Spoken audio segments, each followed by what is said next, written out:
faisons de l'histoire. Tu mets ce type face à un historien, il finit à genoux, le gars, quoi. À ce moment-là, parlons du pacte germano-soviétique, puisqu'on n'arrête pas de parler des quelques nazis qui ont créé le Front National dans le 72 ou quelque chose comme ça. Mais qui a battu les nazis, Michel? Qui a battu les nazis, Michel?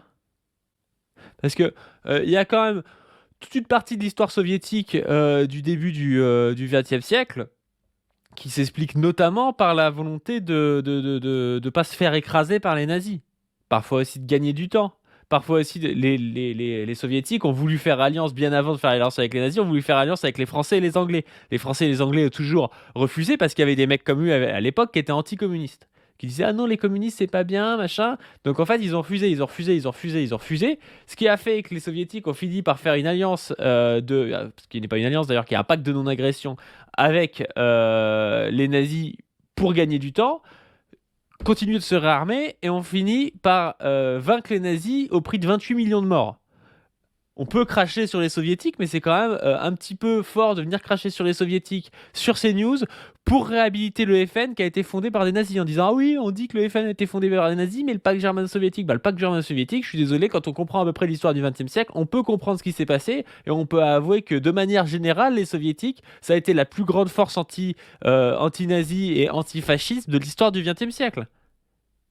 Moi, je suis capable d'assumer ce qui s'est passé au XXe siècle avec les différents mouvements communistes. Ça n'empêche pas d'avoir une analyse critique de ce qui s'est passé, de dire aujourd'hui, ce qu'on veut en France, c'est pas le stalinisme. Mais par contre, on est capable de comprendre à peu près ce qui s'est passé et de dire comment se sont placés les communistes et de l'assumer, en fait. Moi, je préfère revendiquer un mouvement qui, historiquement, a mis à genoux l'Allemagne nazie, malgré des trucs, malgré le pacte germano-soviétique, malgré plein de choses, plutôt que d'être là à bégayer en disant oui, non, mais ils nous traitent de fascistes alors que nous, on est juste contre les Maastrichtiens. Bon, bah, on vote pour des gens qui détestent les Noirs et les Arabes, mais ça, c'est autre chose. Non, assumez, les mecs. Le groupe Bolloré surgissent des radios, des télés, des médias qui disent mais attendez, on peut peut-être penser autrement. Il y a fachosphère, nous disent-ils. Ah, ça, c'est le mot valide. Oh là là là là là là là là, le groupe Bolloré, c'est pas la fachosphère, putain. Oh là là. Oh, il pleurniche, le mec, putain, mais. Assume, Michel, c'est là que tu fais ton argent, t'as le droit de faire ton bif sur des racelards. Valise. Dans la grande Le logique de la grand mot fachosphère valise. de gauche, il y a une fachosphère de gauche, je le dis depuis des La fachosphère de gauche.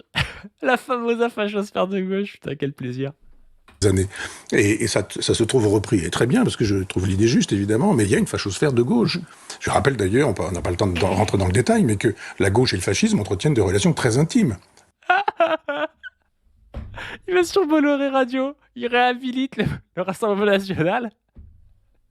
Mais voilà, le problème, c'est la gauche qui est fasciste. Hein. Voilà, le fascisme vient de gauche, hein, parce que dans national-socialiste, il y a socialiste. Hein, donc Hitler, il devait bien être de gauche. Hein. Hein, oui, voilà, envoyer des syndicalistes, des communistes dans les camps, c'était vraiment un truc de gauche. Hein. Mussolini commence à gauche, qu'il y a un fascisme soviétique, Lénine en fait partie, que Mao, etc. Enfin bon. Putain, mais tu mets ce type face à un historien, il finit à genoux, le gars, quoi. Ça veut dire quoi, fasciste, pour lui, en fait? Parce que là, il est en train de nous dire Lénine est fasciste. C'est-à-dire c'est même pas Staline est fasciste, déjà c'est faux. Alors, Lénine est fasciste. Pourquoi? Parce qu'il doit être autoritaire, d'après lui. Mais du coup, ça veut dire quoi? Bah, ça veut dire que Robespierre est fasciste dans sa tête. Parce que je suis désolé, la politique de Lénine et la politique de Robespierre, il y a quand même... Il y a quand même des gros rapports. Hein. D'ailleurs, Lénine était surnommé Maximilien par ses compères. Hein.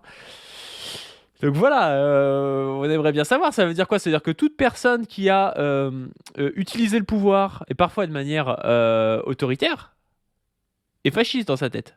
C'est-à-dire quoi? Ça veut dire les rois de France, ils étaient fascistes. Vercingétorix, il était fasciste ou pas, Michel? Il était fasciste. Ouais, Vercingétorix, il était fasciste, je pense. Enfin, c'est complètement con comme truc. La notion n'a plus aucun sens, du coup.